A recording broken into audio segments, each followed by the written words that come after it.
Telugu Desam party ఉమ్మడి అభ్యర్థిగా ఈరోజు నామినేషన్ వేయడం జరిగింది. నియోజకవర్గ కార్యకర్తల సపోర్ట్తో, ప్రజల ఆశీస్సులతో, తెలుగుదేశం, జనసేన, బీజేపీ నాయకులు, కార్యకర్తల ఆశీస్సులతో ఇవాళ భారీ ర్యాలీగా ఇవాళ తెలుగుదేశం పార్టీ తరఫున నామినేషన్ వేయడం జరిగింది. ఇప్పుడు రానున్న ఎన్నికల్ని మేమంతా కూడా ఒక యుద్ధంలాగా ముందుకు తీసుకెళ్ళి ఖచ్చితంగా సింగనమల నియోజకవర్గంలో తెలుగుదేశం జెండాని ఎగిరేసే పదంగా కూడా మేమంతా ముందున్నామని ఉత్సాహంగా కూడా ప్రజలు సైతం ముందుకొచ్చి ఇవాళ ఆశీర్వదించడం జరిగింది. నియోజకవర్గం ఆడబిడ్డగా ఒక బాధ్యతగా నేను కూడా ఈ ఎన్నికల్ని నిర్వహిస్తూ రానున్న ఖచ్చితంగా తెలుగుదేశం కూటమి ప్రభుత్వం అని కూడా ప్రజలు సైతము ఆశీర్వదించి ఇవాళ వాళ్ళ ఆధ్వర్యంలో మేమంతా కూడా నామినేషన్ వేయడము చాలా సంతోషము. ఇప్పుడు 5 సంవత్సరాల నుంచి జరుగుతున్న ప్రజా వ్యతిరేక పాలనను ప్రజలు ఎంతగానో విసిగిపోయారని కూడా ఇవాళ మన ర్యాలీ రూపంలో ఇదంతా కూడా చూసుంటారు. ఒక పండగ వాతావరణాన్ని మనకి ఇవాళ ఈ నామినేషన్ రూపంలో కూడా తెలియజేయడం జరిగింది.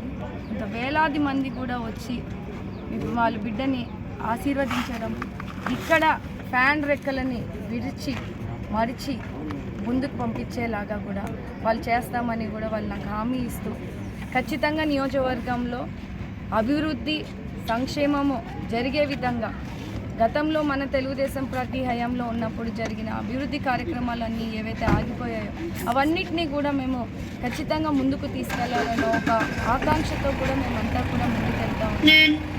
ఈ 5 సంవత్సరాల్లో కూడా జగన్ రెడ్డి చేస్తున్న అరాచక పాలన, దళితులపైన అరాచకాలు ఏమైతే దాడులైతే పోలీసులను పెట్టుకొని అరెస్టులు కానీ, కేసుల్ని కానీ, దొంగ హామీలు ఇస్తూ ఇప్పటికీ కూడా ఎన్నికలు జరుగుతున్న సమయంలో కూడా దొంగ హామీలతో ప్రజలని ఓట్లను కొనుగోలు చేసే ప్రయత్నాల్ని కూడా వాళ్ళు చేయడం చాలా సిగ్గుచేయటాన్ని కూడా ఈ సందర్భంగా తెలియజేస్తుంది. నిన్నగాని మొన్న మనం చూసుకున్నాం, సింగనమల నియోజకవర్గంలో సింపతి రూపంలో వృత్తిని అడ్డుపెట్టుకొని ఓట్లు అడ్డుకునే పరిస్థితిని చూస్తాము. ఇప్పుడు ఆ సింపతిని కూడా ప్రజలు సైతము తిప్పి కొడుతూ ఉన్నారు. 420కి మేము ఓట్లు ఎలా వేయాలి అని కూడా ప్రజలందరూ కూడా ఇవాళ ముందుకు వచ్చి మాకు చెప్తా ఉన్నారు. సొంత ప్రభుత్వం ఉన్నప్పటికీ కూడా తెలుగుదేశం పార్టీకి మద్దతు పలుకుతూ ఇవాళ ప్రజలందరూ కూడా ముందుకు వస్తూ ఉన్నారు. వైఎస్ఆర్సీపీ క్యాండిడేట్ 420 ఆయనకి రిజిస్టర్ అయిన కేసుని కూడా ఇవాళ బయటపెట్టి కూడా ప్రజలందరూ